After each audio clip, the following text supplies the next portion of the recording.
We are back to talk about episodes 5 and 6 of Disney's newest Star Wars show, Skeleton Crew. And hope everybody had a happy new year and a nice Christmas. TK, I am just really loving this show. The Mm, vibes of it continue yeah. to feel like these 80s shows, adventure shows that we've grown up with. Like, we keep going back to Goonies because that's the Hmm. template that they have mentioned. And the show moves Yeah. so quick. Also, it's kind of the pace of it. It's like one big Mhm. movie in that we're just picking up right where we left off, episode 4 to episode 5, episode 5 to episode 6. So Yeah. you feel like you're moving quickly when you're not skipping long periods of time and we're just completely picking up right where our characters left off. Yeah, that's a really good point too, because they are, taking these little diversions. It feels, it feels like a TV show. It doesn't feel like a movie that's been, Because you cut down too much. But you're right. It's got a nice a brisk pace to it. It never sinks into the moment too long. Yeah, they have the monster of the week-ish kind of Hmm. format, right? Where they're going to a planet or they have to come here to get the information and then something happens there. So we've seen that 3 or 4 Hmm. different times in these episodes, but we're not skipping periods. We're just, Hmm. yeah, like we end episode 4, we pick right up in episode 5, and we're on Atten. We're on the kids' home Yeah. planet, and we're meeting with the parents. We're starting to get a look at what it would be Yeah. like from a parent's perspective. And for the first time, they kind of see some cracks in the armor of what they Yeah. thought was this great place they lived in at Atten. We see the William's dad at work in his office. I don't know if it's just me. I always love seeing like mundane stuff like this in Star Wars, like an Yeah. office building, and just how the different ways they will set it up. He's kind of in his little cubicle, sitting there Yeah. working, and we It's see lived the in. That's the one of the yes, beauties of Star Wars. Always, it feels right, lived in different ways, and then this is just another angle on that. So it feels like absolutely. real life, but within this fantastical world. And then you had the other kids' parents all kind of present Hmm. themselves in some way. You had Neil's mom show up and talk about how, with their plan, they may have to go behind the supervisor's back. And we saw Fern's Hmm. mom need to actually wipe a droid's memory to keep Yeah, Wim's dad, named Wendell, from getting caught. So the parents yeah, now, like they're kind mother, of like sick. daughter. Yeah, Exactly. Right. yeah. Yeah. And the parents are just a little bit of sick, like sick of waiting now because they just Hmm. don't feel like they're going to get any help finding their kids. It's almost like, oh, well, your Yeah, kids are gone. Let's move along. yeah. Understandably, they're really upset about that, and it's a interesting thing. They're kind of realizing the inhumanity of their society. At first we see this cookie cutter, everything's kind of rosy, in this society. It's a nice suburban life. It seems safe. People are generally happy, but the more we find out, there's just no freedom there. There's no space to be an individual or show your humanity. And the more we see of the society, the more we realize it's kind of being run by robots, in one way or another. And I've even heard, theories that, maybe that's who, their, what do they call it? The supervisor, like Yes. Yes. the supervisor in charge could be an AI or a robot, A a droid. droid or yeah. Um, Mm-hmm. I've even heard theorized, connected to that 33, the droid on the our kid's pirate ship, that he could be the actual captain of that ship. That Mm-hmm. that the droid was created in that way for that purpose, but then programmed to kind of hide that information ultimately. So yeah, really interesting stuff there. And yeah, of course, just going back to it, what parents wouldn't be just losing their minds, freaking out? Their children weren't just lost; they were lost off planet, and you couldn't go off planet. You had no recourse, nothing to do, and then nobody in charge seems to care. Again, they're all robots essentially. They're all droids. No, there's no humanity in charge. What's nice about Star Wars too, they can Mhm. use the droids to be the narrators and the storytellers. I believe Yeah. George Lucas even said initially, like R2 is the narrator of all of Star Wars. Mm, You know, he's the that's one who's great. got all of the stories in his archive, and he was Yeah. there. to tell the stories, through the years, which I kind of love that premise that like it's all R2 just telling the stories, sit down, That's everyone. great. Let's look at the Star Wars. And that's what There's we, something classic about that framing, right? right? Like almost like the chorus, in ancient Greek, um, Absolutely. or what's another Like example of that? in like, Like like Native Rosencrantz and Americans. Guildenstern. Yeah, I Yeah, was yeah, gonna yeah. say like sitting around the fire, right? Telling the Right, right. tales like that you would hear. It's just a really cool premise, and that's kind of what we get here with SM-33 Hmm. confessing that his original captain was Tack Rennet, a Hmm. Hmm. legendary, mythical kind of pirate whose stories Yeah, are told about. Like he's like a Blackbeard kind of right. myth, and the way that Jod, the Jude Law character, the way that he lights up when Hmm. talking about Tack and when discussing him, that the kids don't really understand this lore, but he is Hmm. like, how he feel it's like he's in the presence of like angels just talking about this Tack Renard, Hmm. who was the pirate among pirates. And then Jod realizes that they are on the Onyx Cinder. And Yeah. this is when they get more information from SM-33, who tells them about the former pirate base that Hmm. he knows that Tack Rented stored information. So can they find the coordinates to At-Aten? Tack Renard is the mythical legendary pirate who Hmm. apparently went there, has a huge treasure. So he's Hmm. tied to this fortune. Um, Yeah. He's the and one-eyed Willie, or the exactly. Blackbeard, like you said. Yeah. Yeah. So now we have another place for our crew to have to go to. They have their mission now. Get to this new planet where the pirates used to have their base and see if they can uncover anything that will lead them to At-Aten. And Hmm. the the lead up to the planet, they end up going to a planet called Lanupa. But before they get there, Yeah. it's pretty funny because SM-33 keeps talking about how, man, I love this planet. This was our home. This is like a badass planet, battle bot planet. Like he keeps giving it all these like hardcore Yeah. names.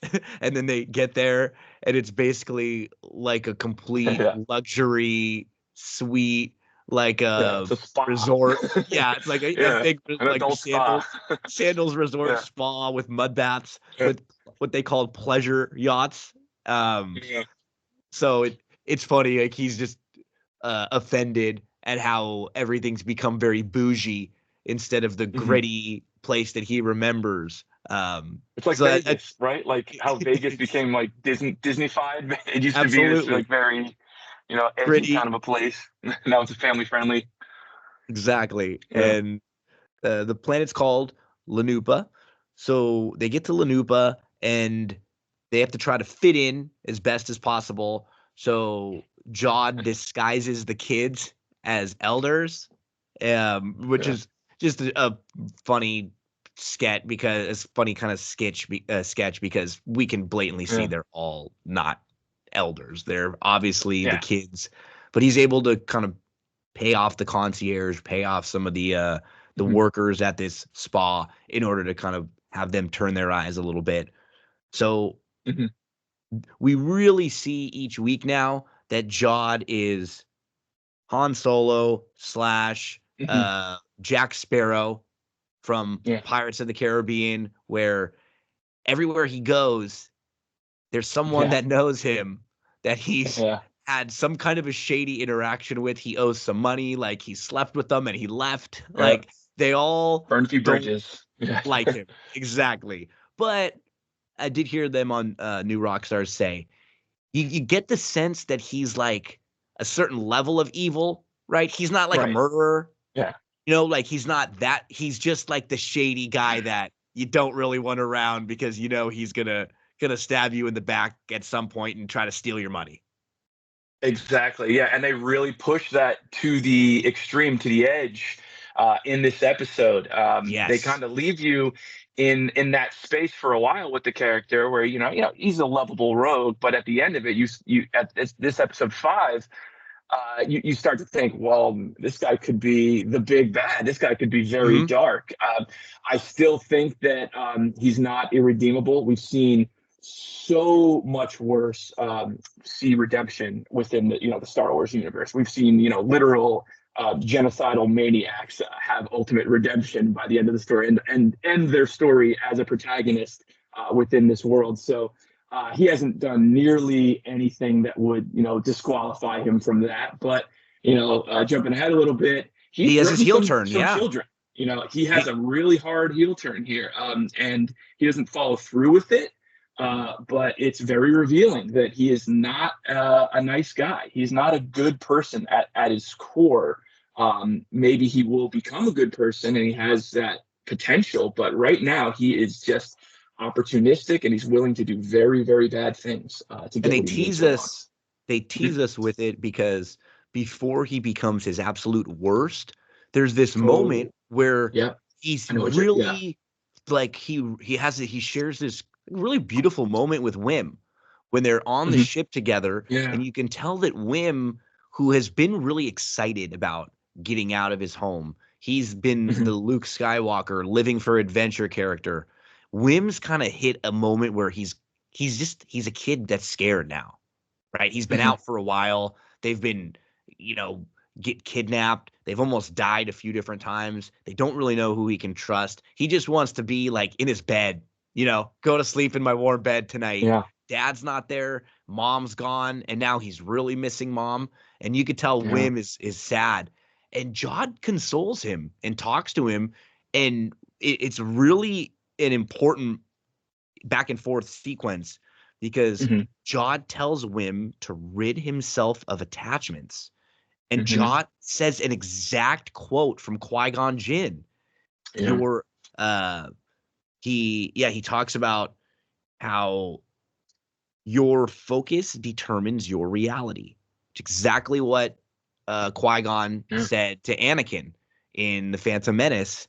And you start asking all these questions like, okay, Mhm. who taught Jod? Would they specifically give you Right. that line, because we know that line Yeah. from Qui-Gon Jinn? Was this just more of like he's to tell us, okay, he learned from the Jedi at some point. He's Mhm. definitely been taught by them. But that was an Mhm. important line, to Oh hear. yeah. And it was, Mhm. he was trying to help Wim, telling him to rid himself of attachments, which we'd already always heard from the Mhm. Jedi. That can lead to the dark side, which we Yeah. saw happen with Anakin. It's just a really big overall idea for those of us who had followed along with Star Yeah. Wars. And it was like a moment where you're like, oh man, Jod is really becoming this good guy. And then boom, Mhm.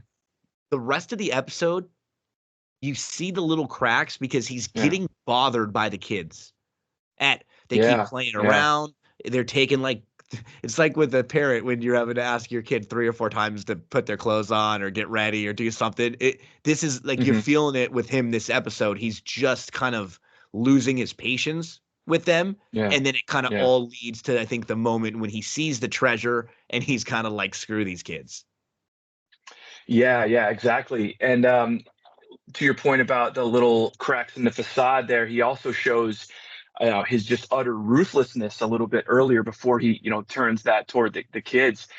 There's a moment where they get into the pirate's treasure, and they're in the treasure room, and just before that, they've had to clear out all this acid.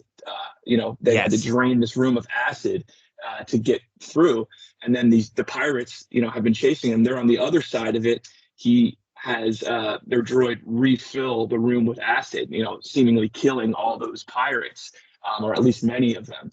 So I mean, that's just a really awful way to go. They don't show it; you only hear it a little bit, so it's suggested. But it's one of the most awful, violent things that has existed in Star Wars. Mm-hmm. And it invokes a very visceral kind of reaction, even though you don't see it. It's just you imagine being bathed in a pool of acid. That's about as bad as you can think. So that's just really, more than just tipping the hand toward that he could be a bad guy.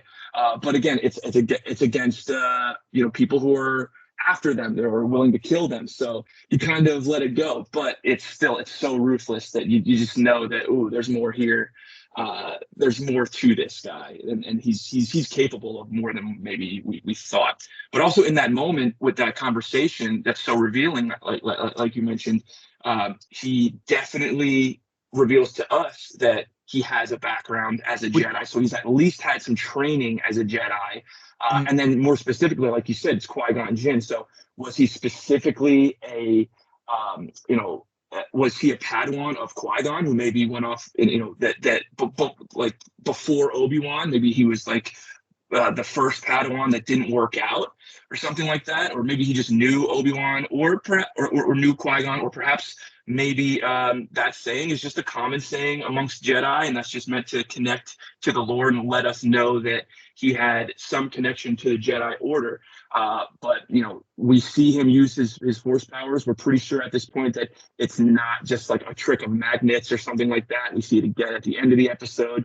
Because he kind of pulls it a few different times right when he wants it, right? Like he's able to kind of summon it quickly. It doesn't seem like he's got it all set up. Like at the very beginning, and he's in the cell, we can kind of think that maybe he's playing on something. He had some kind of a setup for whoever came in there. But now when we see him kind of quickly be able to use it when he's kind of battling with Fern, right? And he picks up the lightsaber.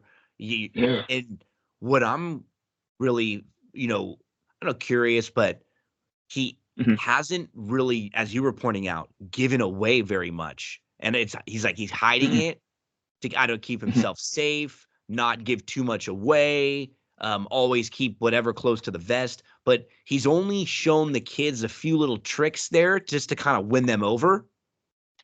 He hasn't even really gone all the way with it, So this was the first time when we heard him and we went, oh, okay. Yeah, we definitely know he's had some Jedi teaching. If he's going to kind of pass this on to Wim, like it's something he believes in deep down as well.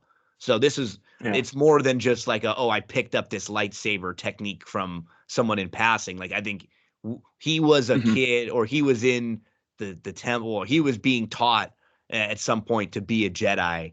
And you were kind of getting into this too, which I think is fascinating. And this is much more a episode 6 thing, but since we're talking about both episode 5 and 6, I loved how there's the moment when Wim talks about, oh my God, they're the good guys. I thought we were the bad guys. And they've really played on that idea the last, I think, 5 years or so of Star Wars stuff. I mean, I keep coming back to that one scene with Bill Burr, right? With Bill Burr. The Acolyte for sure. But the one with Bill Burr and Mando, when he says like, we're fighting each other. We're the people like that were the soldiers. And what were you fighting for? We don't really know what we were fighting for. We're all fighting each other. And you think what you're fighting for is righteous. And we think what we're fighting for is righteous. And you don't even know who's good and bad anymore at this point. And it was kind of a cool moment where he said, oh, those are the X-Wings. And, oh, yeah, they're the good guys. And that's the kids, they don't know. With Jod, they're so sheltered and they're out in the world, they don't realize who's good and bad. And when they're with Jod going to these places, these other people are the ones trying to help them. Hey, he's a bad guy. Hey, he's don't stay away from him. It was Kim before who was trying to help them. So I love that where they had their eyes were kind of open, like, oh my gosh, we were on the wrong side. And they were like shooting at these X-Wings, previously. And they're so young and they're innocent, they just don't know any better. And you see that in other ways in this. They're discovering things about themselves. And you see that in episode 5 and 6. But I love that moment when Wim finds the lightsaber, and Jod has had this, turn, and he's going after the kids. It's so great. And they build it up with the editing and the music, and you feel like it's this moment where Wim is going to, have his hero moment. Save the day. He's going to save the day, and he goes to turn that lightsaber on, and it's upside down. It's like one of those. He doesn't even know how to turn it on. Yeah, I've seen clips of of in combat where terrorist goes to fire an RPG and it goes out the backside. Like Yes. it's the exact same concept as that, but it's so beautifully echoed the moment in Empire Strikes Back, at the end of that, where if Wim is our Luke, he's got his mentor, kind of a father figure Yep. there, in the form of Jod, or Luke. Obviously had Obi-Wan, and Darth Vader reveals in that moment, "I'm your father." So Luke feels like he was lied to. Obi-Wan lied to him. His own father apparently is this evil thing. Wim has a kind of a similar moment here where, this mentor figure that I just, we just talked about, that moment that they shared. He sees him now, he's a bad guy. His whole world's turned upside down. And so he has this moment where he first, goes to use his lightsaber. And what happens to Luke in that moment? He gets his friggin' hand chopped off and the lightsaber falls away from him. And what happens with Wim here? He nearly, cuts his dick off, drops the dang thing to the floor, and what does he have to end up doing? He saves the day by hitting a trap door, so they all fall down through this tunnel slide thing, very similar to what Luke did at that moment, falling through this tunnel at the bottom of the Cloud City. And so they have this very similar moment where their worlds are turned upside down. Their moral compass is kind of shifted. They don't know what to believe. They've been deeply wounded in terms of like what they feel about, and not just like physically. I mean, Wim nearly really hurt himself there. He might have even singed himself or something like that. Luke lost his hand, but mentally, psychologically, their whole foundation has been shattered, and they believe in themselves probably less than they ever have before. They think they're worthless. They think they're failures in this moment. This is like their low point for the hero. So it's a great kind of parallel there, that echoing, that rhyming that George Lucas loved to talk about with his storytelling, and how kind of tell the same story over again in a different way, and the stories will kind of rhyme in the way that they fit on top of each other. It'll be a new story, but it will repeat back these themes and motifs and narrative tropes, I suppose. Really, really well done across the board. I loved it. And they will set us up for Wim to have his moment at some point, right? For him to have his, after he gets some sort of training or he learns some sort of lesson, like he will probably have to face Jod again at some point, and he'll get his redemption there. I mean, a lot of this episode 5 is just so fun in that we're saying the kids' adventure. They get deeper into this planet. Jod finds some Sith ruins. They're searching for these remnants in the secret lair. They get into hidden caves with booby traps. You talked about the pool of acid. Then they hit the treasure room, and they're getting the crew gets found out because Jod gave a fake name. So they're getting chased into these hidden caves, and there's this massive, massive treasure. And in the room with the treasure, there's a secret projection that shows the coordinates to At-Aten, which we now find out. And Jod is getting more information here. This is why Jod eventually goes full bad guy here, because he realizes he doesn't really need the kids anymore. He knows the coordinates now, and yes, he is sure this is a planet that is known as the last remaining Old Republic mint, which can control currency, which can control inflation. The place prints money, literally. And for a pirate who's a raider, who robs anyone he can, knowing that he can be at a place that prints money, that was all he needed. And that's the moment when we get him going full bad guy. He challenges Fern because he knows that if he becomes the new captain, he will get the assistance of the droid SM-33 to lead him to At-Aten. And I love that there's a moment when he does that and they say to him, "You can't do that. We're kids. You can't fight us." Like, that's like what you would say as a kid. No, it's not fair. You're an adult. I'm young. You're 25. I'm just can. You can't do this. It underscores the betrayal, how innocent they are, that they would say something like that. Yeah, that they couldn't even conceive that this adult would betray them in this way. You're right. And Yeah. after a little bit of scuffle, Jod gets the better of the kids. Yeah. You pointed out the moment when it looked like Wim was gonna get the gets the lightsaber. He was gonna maybe save the day, but he had no idea how to even turn the thing on. He was awkward. He didn't know how to hold it. He almost cut it, like you said. He almost cut his weenie off right there. And then Jod is able to use the Force to grab the lightsaber. At the last moment of episode 5, the kids fall through the trap door. So Wim is able to get them out of peril at the moment. But now the kids are sliding down this big tunnel, these pipes, don't even know where they're going. And that, I mean, again, we pick right up into episode 6 with the kids falling down the slide. And they are dropped right out of this cave, but they're on the bottom of the planet and their ship is on the top. So they're far away from getting where they need to be. Yeah.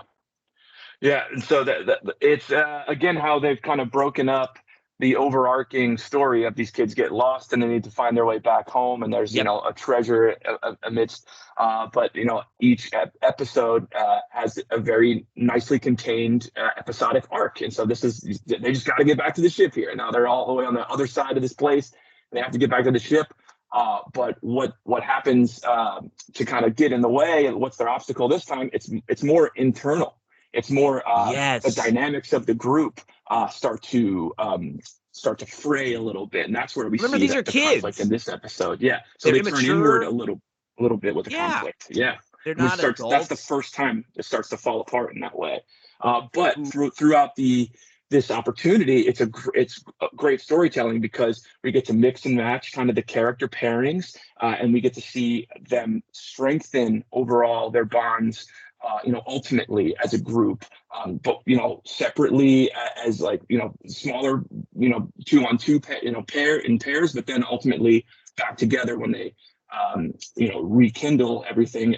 They're even stronger as a group, and they've come together and learned something about themselves, and we as an audience learn something about the characters as well. I love the focus on KB in this episode. Yes. And it wasn't just about her. We still got to see Wim and the rest of the crew doing, important things that fit their characters, but also advanced their stories lines a little bit. But this was definitely a KB focus. And man, they really tugged at the heartstrings here. Seeing a child, dealing with essentially, a medical issue, a chronic medical issue, a mobility issue.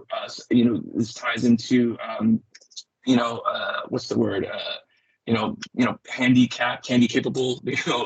Absolutely.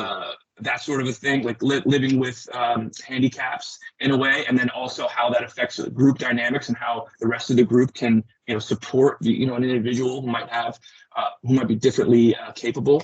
And that didn't feel like it was something that was out of place or that was shoehorned in, or like they put too much emphasis on that message, but it was there. The moral was there, and it was a strong moral message and a good story that really moved me.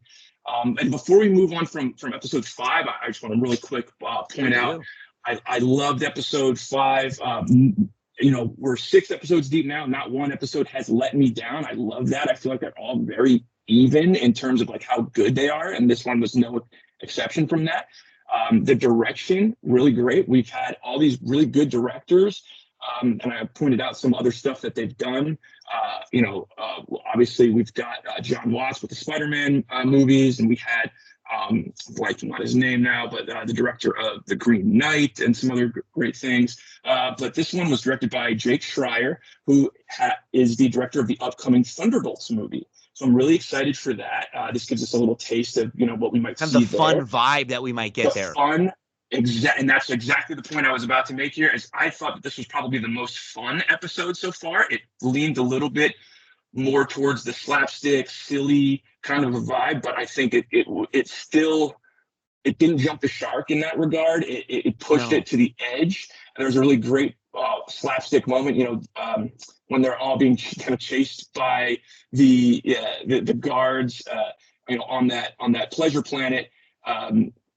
There's so much funny stuff that happens there. Obviously, the dressing up as the little rascals, kind of a nod to Hook, where the Lost Boys dressed up as the pirates. But there's this great slapstick moment where we see KB again, who has in episode 6, more of a focus. She gets to be a little bit of a hero and just turn a wrench at one point to let a pipe burst and knock these people off into the people that are chasing, knock them off into whatever that spa thing is, covered in mud. That was just on the edge of being over the top, but I thought perfect for the tone of this. And also, it created this great juxtaposition, this contrast, when at the end of episode 5, it shifts into a much more dramatic, almost shocking, turn with Jod, essentially being the big bad of this episode and turning on the kids. That had so much more weight coming off of this very light, fun episode. So I thought it was a really great example of how this show runs the gamut of tonality and kind of storytelling, and gives us a lot of different flavors while ultimately also being very consistent. So episode 5, really great, leads us right into this moment. Episode 6 feels almost like a two-parter. All the episodes kind of feel like that because they lead so well into each other while also maintaining their episodic nature. So just really kudos to them for the storytelling and just making everything so tight. So yeah, a lot of this episode is when the kids are trying to find their way back to their ship, and Fern, who's the leader of the group, but she's very stubborn and she's kind of single-minded. She does what is best for her, kind of thinking that's best for the group. And that's what frustrates KB, who's her best friend. And in both situations, like, KB is totally fine being the sidekick to Fern, and Neil is totally fine being the sidekick to Wim. But they both get a little frustrated sometimes because, they don't get as much attention. They don't get their best friend and seeming like they care as much about them, right? It seems like a lot of the time it's more about Fern. Just like you're pointing out, this was a KB-centric episode because a lot of the focus, she's just kind of more of a background character in a lot of the first couple episodes. And this is when we finally realize what she's going through, how she struggles because she has had an accident. She's very different now. She's self-conscious about this. It's something that keeps her from having a lot of friends. So the one friend that she has, she feels the need to kind of listen and follow along, or else she'll be alone. And she even has a quote at one point where she says, I'm going to have 0 friends again, because she went against what Fern said. It's very sad for her, right? Like you feel it. And it was such a sweet moment when Wim said to her, "You can be friends with me and Neil." And she smiled. And I think for probably the first time in a while for KB, realized that she has more than Fern there. And we see the kids learn these great lessons too, when they're with the different character that brings a little something out of them. Wim in this dynamic, Wim kind of needs to step up a little more. And he needs to get over some of his fears. He actually ends up going off with KB. They follow the trash crabs. Shout out to trash crabs. They're cool. They were made stop motion, by the way. I found that I didn't realize that when I was watching, but they looked amazing. And part of that's because they were done stop motion, old school. Love this. And at one moment when KB and Wim are walking together, KB basically is she's malfunctioning. Her cybernetics, which she refers to as her OGs, and she needs a reset. And Wim, in the spur of a moment, has to use some of these electronics, and has to melt down these wirings, and he has to help reset her to where we almost think she dies. And Wim saves her, and then she calls him a Jedi afterwards, which is really sweet. And Yeah. So he gets to kind of step up a little bit. And it's so great the way he steps up because it happens just following his big opportunity, right? His big Yep. failure. And what did he try to do to step up? He tried to be a Jedi. He tried to step up with a lightsaber, jumping right into the deep end right here. And he learned that that was a little too much too fast. But he's after not that, maybe who he now thought he was or who he hoped he was, right? right. But we also get a chance to, in this, what we see him do here with KB is learn that you can be a hero without being a Jedi, without a lightsaber. Yep. There's other ways to be a hero, and he steps up and he shows his bravery and his character, and she appreciates him, and he is a hero in that moment. She's rewards him by calling him exactly what he wants, a Jedi, which is what he needed in that moment. And I thought that was such a great lesson ultimately that you don't need to be you don't need to necessarily use violence to be a hero or show your bravery and be important. You just need to help others and serve others. And KB, I mean, when you said it seemed like she was going to die, man, they made the stakes feel very high there, and there's this child, and I thought it for a moment too. I knew she wasn't, but it was like, exactly, they're not going to do this, are they? But they made it, they still made you go there in your mind a little bit, even though part of you knows, okay, they're not going to do this on this show. It's not that type of a show, and it would be too far, be too rough on the kids and stuff, for the storytelling. And I just knew they weren't going to do that. But to its credit, they still kind of made me feel like they were going to do that, even though I knew they weren't going to. I still felt like she was going to die, and that's all you need. That created the stakes, and it created also a great moment for both of them, a learning opportunity, because her moment here, her lesson, I suppose, in the way that she grows is realizing that she can speak up for herself. Exactly. And that's super important because, like you kind of pointed out, her and Neil are very high in like agreeableness. I'd say they're almost maybe too agreeable. Go with that's the maybe flow. their fatal flaw. And so they need to build up their own voices and their own internal compass or moral compass, and be able to speak their truth, their reality.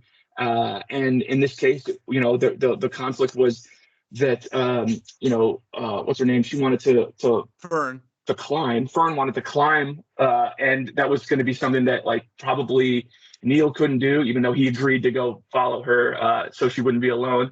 And KB knew that was a risk to her, her safety, that she might shut down in the middle of the climb, fall off, and die. But she didn't want to say that. She didn't want to be a burden to the group. After this, she just wanted Fern to kind of think a little bit about her, right? She just wanted her friend to consider her. Consideration, absolutely. It's beautiful because you see all the kids kind of, they become a little more well-rounded. They like, there's a weakness of themselves that they strengthen a little bit. And with KB, she realizes she can speak her mind. She can talk about her feelings, and her friends like Wim will help her. Wim gets a little bit of that bravery. There's a very Wizard of Oz kind of feeling to it too, right? They get what they need, like the Tin Man right here, the Cowardly Lion. He gets that heart. He gets that bravery. This wasn't as much of a Neil episode, but there was a few points that were really important, because this almost felt like the episode Neil had when we were on the Warring Planet, when Neil was able to kind of grow up and mature there in his interactions with the girl that he met, when he talked about being nice and why do we need to be at war, and you know what, maybe we don't have to fight, and that's the wrong thing to do. And Neil is now becoming more comfortable with speaking his mind, because as they're climbing and he's struggling and Fern is way ahead of him, he says, "Hey, Fern, slow down. I can't do this the way you can physically. Like, my limbs don't reach the way yours do. You need to think sometimes that not everybody can do something exactly the way you can." And that actually kind of hits her a little bit when he says it that way to her. Yeah, because KB wasn't able to say that. So that was kind of that was Neil's role here, was being able to articulate that and kind of he's a kind of a mediator, right? Like, going back to what you said, on that Warring Planet, that was his message there, was, kind of a can't we all just get along thing. This is for the greater good. Let's look at what the other side is experiencing and try to meet them halfway. That's where he's coming from. And so that energy was received well by Fern, and like you said, the kids all had their moments where they realized something, or they grew a little bit. They had their arcs for this episode, and it ultimately brought them closer together. And they have to somehow literally link up at this point too within the plot. So it's interesting how they make that happen with the crabs and the ship. The moment when Jod is climbing up with the fistfuls of gold, just so over the top. It's great. He's like, and he's got a big smile on his face, and he's got these like fistfuls of treasure, and then he gets caught. And we think he's just getting caught by the security and like the concierge, but actually the other pirates, his former crew, has found him. He had, information about his whereabouts because he's at this public place. It seems like Pocket, his old friend or lover or worker who he screwed over, gave him away. So now Gunther and the crew led by Brutus, his former crew, has kidnapped Jod, and they bring him back to the space station where Brutus is the captain, and Jod has been sentenced to death. But he gives this impassioned, incredible speech to talk his way out of his death sentence. He rallies the crew around the idea of At-Aten, and he knows so now he knows the coordinates. So he has information. He knows this place exists. He knows the kids are from there. So he's able to buy himself a little bit of time with this incredible performance. He knows how to connect with all of the pirates individually and then as a collective. It's really awesome because he'll go to a few of them and say, hey, I know what you want. You want this field. You want this ocean. Hey, you're going to be able to fix that you've always needed. So he hits a couple of them specifically. And then he talks about how they're hungry, and they're all hungry. And he can find something for them that nobody else can find for them. And it was awesome. Like, it's like a coach in the locker room speech that gives you goosebumps, before a big game. It was, and you could see Brutus getting pissed off because Brutus just wants to kill this guy. But all these pirates are selfish. And in the end, if there's a chance for them to get filthy rich, they're going to listen. They're going to play it out. And that's where we are now with the pirates. As Jod sings this old pirate song and wins over the crew. I felt like we were back on the Witch's Road here for a minute. The song that he was singing, it was really cool. And it was just like, again, it felt sort of lived in. It felt real. It felt like a group of pirates here talking. This scene was just a really great performance from Jude Law. Oh my gosh. Yeah. It reminded me, you just mentioned like the coach scene. Tonally, it's totally different, but it reminded me a little bit of when you said that the Any Given Sunday Al Pacino scene. Which in is the a great movie. Be willing to die for that inch. I love that. I could listen to that at any time and get super fired up. But the Jude Law performance there, absolutely knock him dead. I've seen him do really good monologue before. I mean, obviously he's an amazing actor. But when I think of a Jude Law monologue, my favorite of all time is from I Heart Huckabees. He has this great scene where he's talking about a story where he encountered Shania Twain, and it involves a chicken salad. And it's something that where this character, he tells the story multiple times throughout the movie, and he has this kind of breakdown in the middle of it. And I just think Jude Law is one of the most brilliant actors, specifically because of that movie and his performance in it. And we're actually talking about this the day after we found out that the co-writer of that film passed away due to suicide. Terrible news. Jeff Bain is actually the husband of Aubrey Plaza, who's given a lot of praise to as of late. From Agatha Alonso. Rest in peace to him. And, that's really unfortunate. And our heart goes out to her and their families and all that. And that's just a real shame. But he was a very talented writer. It's one of my favorite movies of all time. Just wanted to mention that. I was even writing about it on Twitter the day prior to his passing. Just a weird coincidence there. But I Heart Huckabee's great movie, great performance by Jude Law. And in this scene, he just absolutely knocks it out of the park. You kind of mentioned it, how he used the personal touch and also leveraged, the information that he had to really win over the crowd. The personal touch, like you said, he started by just saying, "I'm hungry," just appealing to them on a very personal, human level, like where he's at and what they might share. That feeling of being left out or not getting what they need ultimately. So he had the aces up his sleeve. He had literally the credit to show. He had the coordinates. So he had a carrot to dangle in order to do this. So he just had to make the most of his speech. And I love that they have the opportunity to do that. It's very, it's the pirate coding of it, but with a sci-fi twist. The airlock is walking the plank on the ship, and I love that. That analog there. And then this moment here, something akin to a parlay or something like that. I love how they keep revealing the different pirate cultures and all that stuff about the pirate code and the challenging the captain. We're seeing more and more examples of that, and I like those little touches. I'm rewatching Dexter right now because there's the new Dexter that came out, like which is the younger version of him. So I'm kind of rewatching the old ones, and Dexter has his code, that he lives by. Like, he has to. They have to be someone who has killed people, and he knows they will kill again in order for him to feel that he can go take care of business there. So I love the code, the way of living, even for these criminals. There's a way. There's the criminal's code, Also, this planet Lanupa, which is part luxury spa resort, also is part like waste trash compactor, like dumping ground, where the ship, the Onyx Cinder, is getting close to being like swept up by these automated like trash compactors that are cleaning up a lot of the planet.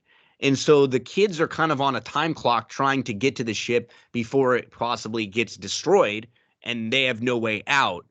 So remember, we have women KB. They're continuing to follow the trash crabs. And we have Neil and Fern. And as Neil is struggling to climb behind Fern, Fern actually notices some of her surroundings, and she creates like a harness for Neil.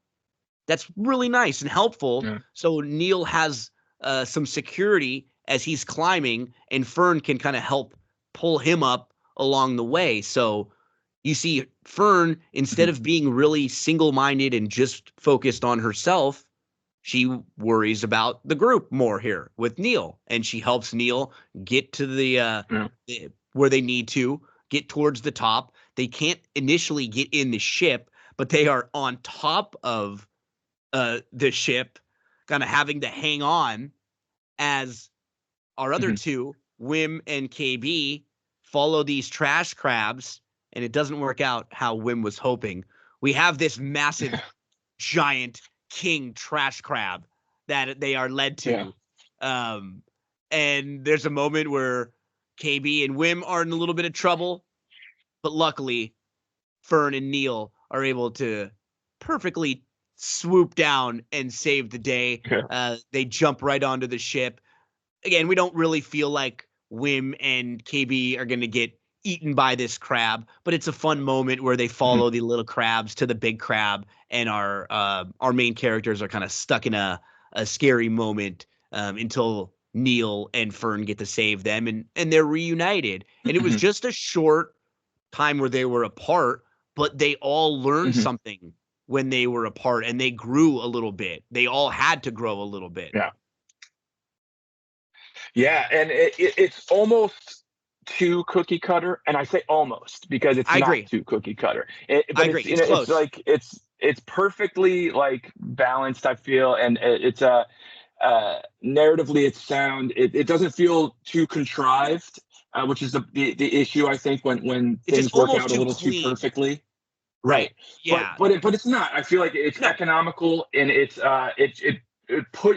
like pushes the edge. It pushes the boundary of that. It goes right up to the edge of like where if it was any more, I would kind of roll my eyes at it. But for me, it's like it made the most of the time there that they spent apart, and it didn't feel contrived that they would separate in that moment or get back together in the way that they did in the timeline that they did. So yeah, I just again, like I feel like they're being very smart, the writers, with how they utilize this episodic storytelling within the overall framework of this, very simple story of these kids who get lost and need to find their way back home, but in the meantime discover that there's a treasure, and there's a little bit of a mystery that they uncover throughout their journey. It's very simple on the face of it, but they're able to do it so deftly, with the storytelling and the imagination that they show here. Just the little touches like those crabs. They give you stuff to grab onto in every story, every micro story within the greater framework of the narrative. And again, hasn't let me down yet. I really love it.